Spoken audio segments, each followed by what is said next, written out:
nandito na naman ang inyong farm mom. For today's video, checking and monitoring of our crayfish. At isa sa ating male crayfish ay nag-molt. It turns dark blue compared doon sa nakaraan niyang shell. Napakalambot pa nito dahil kapapalit balat pa lang. So ito yung kanyang pinagpalitan na shell. At ito yung kanyang sipit. At ito na lang yung aming mga stock. Mas marami yung lalaki pero may parating kaming stock. And mostly female yon. So sa mga gustong itry ang crayfish farming, you can message me on my comment section. At kung may mga katanungan pa kayo tungkol sa crayfish, sasagutin natin yan. At bibigyan ko din kayo syempre ng tips on how to farm.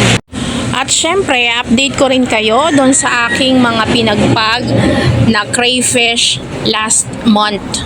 So today, ito ay 26 days na at ganyan na yung itsura niya.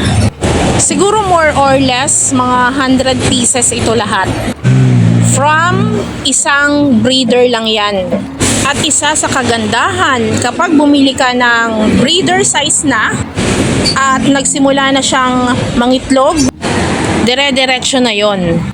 So kapag malaki ang iyong female breeder, mas marami ang pwede niyang i-carry na egg.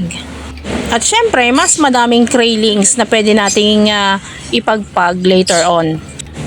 At syempre, ganito yung itsura ng craylings after 26 days.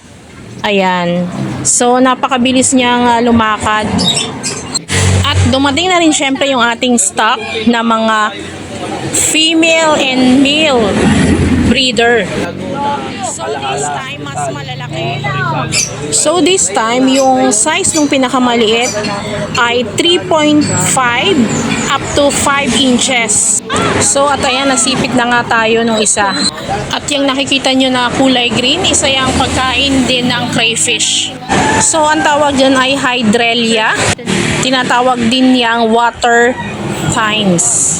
It also provides good quality habitat for fish and shellfish as well as water quality benefits. Kaya padadamihin din natin ito. And now, time to sort. So this time naman, ibubukod natin ang babae at lalaking crayfish para din sa ating inventory. Para malaman natin kung ilan yung babae at syempre ilan ang lalaki. So sa mga gustong itry ang crayfish farming, hindi naman ito ganun kahirap. Base na rin sa aming karanasan kasi napaparami na nga rin namin. May mga instances lang na syempre may namamatay pero hindi naman lahat. Kalimitan naman yung mga ganung case ay yung kay start mo lang o bago ka pa lang nag-aalaga, di talaga naiiwasan yon. And that's all for today. Thank you for watching. See you again in my next video.